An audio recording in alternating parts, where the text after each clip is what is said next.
పుష్ప 2 తొక్కిస్లాట ఘటనకు సంబంధించిన ఛార్జ్షీట్లో A11 నిందితుడిగా అల్లు అర్జున్ పేరు చేర్చారు పోలీసులు. ఈ ప్రమాదానికి సంధ్యా థియేటర్ యాజమాన్యం నిర్లక్ష్యమే కారణమని స్పష్టం చేశారు. దీంతో A1 నిందితులుగా సంధ్యా థియేటర్ యాజమాన్యం పేరు నమోదు చేశారు. పుష్ప 2 తొక్కిసలాట కేసులో ఛార్జ్షీట్ను దాఖలు చేశారు పోలీసులు. అల్లు అర్జున్పై అభియోగాలు నమోదు చేసిన చిక్కడపల్లి పోలీసులు ఆయనతో పాటు 23 మందిపై ఛార్జ్షీట్ వేశారు. అల్లు అర్జున్, ఆయన మేనేజర్, వ్యక్తిగత సిబ్బందితో పాటు 8 మంది బౌన్సర్లపై ఛార్జ్షీట్ దాఖలైంది.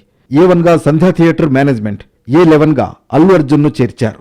సంధ్యా థియేటర్ యాజమాన్యం నిర్లక్ష్యం వల్లే తొక్కిసలాట జరిగినట్లు నిర్ధారించారు పోలీసులు. సంధ్యా థియేటర్ యాజమాన్యంతో పాటు మేనేజర్పై కూడా అభియోగాలు మోపారు. పెద్ద సంఖ్యలో అభిమానులు ఉన్నారని తెలిసి కూడా సంధ్యా థియేటర్కు వెళ్లినందుకు అల్లు అర్జున్ను నిందితుడుగా చేర్చి అరెస్టు చేసినట్లుగా పేర్కొన్నారు పోలీసులు. సంధ్యా థియేటర్ తొక్కిసలాటలో మహిళ మృతి చెందగా ఆమె కుమారుడికి తీవ్ర గాయాలయ్యాయి.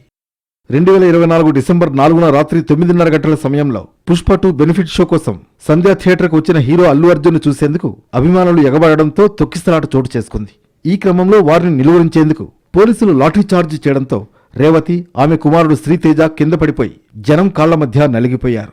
ఇద్దరూ తీవ్ర గాయాలతో స్పృహ తెప్పారు. వెంటనే పోలీసులు వారిని పక్కకు తీసుకువెళ్లి CPR చేశారు. హుటాహుటిన ఆర్టీసీ క్రాస్ రోడ్స్లోని ప్రైవేట్ ఆసుపత్రికి తరలించారు. అక్కడ చికిత్స పొందుతూ తల్లి మృతి చెందారు. కుమారుడి పరిస్థితి విషమంగా ఉండడంతో నిమ్స్కు తరలించారు. ఇప్పటికీ శ్రీతేజ పూర్తిగా కోలుకోని పరిస్థితి ఉంది.